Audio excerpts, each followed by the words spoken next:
ആദായ നികുതി അടയ്ക്കുക എന്ന് പറഞ്ഞാൽ അങ്ങനെ ഒഴിവാക്കാവുന്ന ഒരു സംഗതിയല്ല.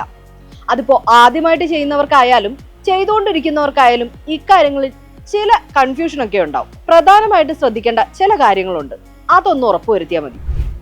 എന്താന്നല്ലേ ഇപ്പൊ ക്ലിയർ ആക്കി തരാം. ശമ്പളമുള്ള നികുതിദായകനാണെങ്കിൽ നിങ്ങൾ ITR-1 ഫയൽ ചെയ്യണം. ശരിയായ ITR ഫോം തെരഞ്ഞെടുത്തില്ലെങ്കിൽ റിട്ടേൺ നിരസിക്കപ്പെടും.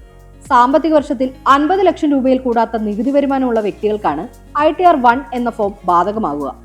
ഇന്ത്യയിലെ ടാക്സ് റെസിഡന്റുകളായി യോഗ്യത നേടുന്ന ശമ്പളമുള്ള ജീവനക്കാർക്ക് മാത്രമേ ITR-1 form file ചെയ്യേണ്ടതുള്ളൂ.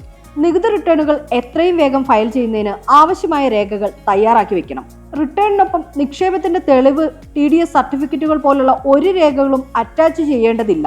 Lottery, virtual digital ആസ്തികൾ മുതലായവയിൽ നിന്നുള്ള വരുമാനമുള്ളവർ, അതുപോലെ തന്നെ സാമ്പത്തിക വർഷത്തിൽ നികുതി വിധേയമായ ശമ്പള വരുമാനം 50 ലക്ഷം രൂപയ്ക്ക് മുകളിലുള്ളവർ എന്നിവർ ITR-1 ഫോം നൽകേണ്ടതില്ല. ശമ്പളം വാങ്ങുന്ന ജീവനക്കാരന് 2 വീടുകളിൽ നിന്നും വാടക പോലെ വരുമാനമുണ്ടെങ്കിൽ, മൂലധന നേട്ടമുണ്ടെങ്കിൽ ITR-1 ഫോം ഫയൽ ചെയ്യേണ്ടതില്ല. റിട്ടേൺ ഫയൽ ചെയ്യുന്നതിന് മുമ്പ് നിങ്ങളുടെ ആധാർ നിങ്ങളുടെ പാൻ നമ്പറുമായി ലിങ്ക് ചെയ്തിട്ടുണ്ടെന്ന് ഉറപ്പാക്കണം. അതുപോലെ തന്നെ റീഫണ്ട് സ്വീകരിക്കേണ്ട ബാങ്ക് അക്കൗണ്ടിന്റെ സാധുത കൂടി ഒന്ന് പരിശോധിച്ച് ഉറപ്പാക്കണം. ഇപ്പൊ ക്ലിയർ ആയില്ലേ?